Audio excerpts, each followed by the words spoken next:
madashan oo kulmisay abwaano qoraayo aqoon-yahano salaadiin cuqaal culimaadudiin waxgarad dhalinyaro aad u tiro badan oo wax ka barata jaamacadaha iyo dugsiyada kala gedisan ku yaala Soomaaliland mas'uuliyiin ka socda saddex xisbi qaran ee Soomaaliland wasiiro iyo dadweyne aad u tiro badan oo hadaneeyayaasha wax ka ogaanshaha suugaantii u lahaa abwaan Cabdilaahi Suldaan Timcade Rabbi naxariistii jannaha ka waraabiye isla markaasna lagu soo bandhigayay buu ka hadlaya taariikhdii iyo gabayadii uu lahaa abwaan Cabdilaahi Suldaan Timcade oo uu qoray qoraabooba Yuusuf Ducaale ayaa lagu qabtay magaalada Hargeysa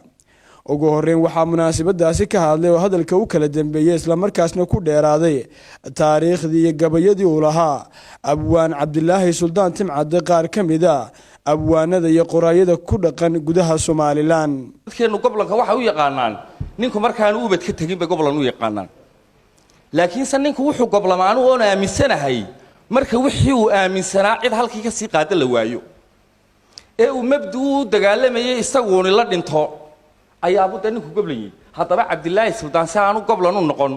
aynu falsafadiisii qaadano oo aynu wada jirka iyo walaalnimada iyo isjacaylka iyo waxistarka iyo qabyaalad nacaybka iyo self sufficiency-ga yani is aaminsanaanta qofku aaminsan yahay inuu isagu lafihiisa wax u noqon karo aynu taaso qaadano oo gabayadiisii aynu dib u eegno Timcade laakiin gabaygiisu waxyaabuhu u dhiman waayay dhowr sababood baa loo aaneeyaa koow mabda'a wanaagsan ee uu ka gabayay laba hibada ilaahay u siiyey codka markuu ku luuqeeyo oo dadku weli cajaladihiisii ay dhegaysanayaan sababahaas u dhiman waayay qabyaalada iyo jeeroo la noco qaadka lagu waashay qasdi jeer ay wada yeelato qowlka ku heshiiso ugu dambeyntii waxaa munaasabadaasi soo afmeeray oo ka warbixiyay buuggan uu ka qoray suugaantii uu lahaa alla naxariistii jannaha ka waraabiye abwaan Cabdilaahi Suldaan Timcade qoraabooba Yuusuf Ducaale isagoo sidoo kalena ku dheeraaday taariikhdii iyo marxaladihii kala gedisanaa ee abwaanku uu maray waa kaas weeye waa daabacaadii saddexaad waa 150 maanso kana waa daabacaadii labaad waa 2006 waa 126 maanso kii xasan idinka sheekeynayna waa kaas waa 450 maanso waa 1983 Cabdilaahi Suldaan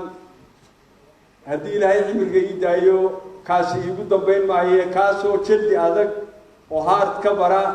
oo jacket loo geliyay ayaa iga dambeyn doona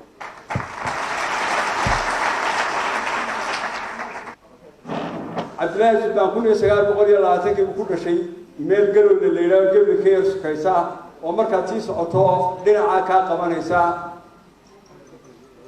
waa Cabdilaahi Suldaan Maxamed Suldaan title ma waa magac waa Suldaan hooyadiina xabiibo seed uleed bay ahayd Cabdilaahi Suldaan saddex goor buu buugsaday barni jimcaala ugu horreysay kalgacal baa u galay barnina jimcaalaan hele soo bardahal maaha barnina jimcaalaan hele soo guurba kama bogan maasooyin buu tiriyey Maryam baa u dhashay Maryam way noo soo geeyay ku nool abwaan Cabdilaahi Suldaan Timcade ayaa kamid ahaa haldooradii suugaanyahanadii Soomaaliyeed isla markaasna gabayadiisa iyo magaciisa uu wada gaadhay guud ahaan dhulka ay degaan dadka afka Soomaaliga ku hadla Najiib Cabdiweli Cabdixiis telefishinka caalamiga Universal magaalada Hargeysa.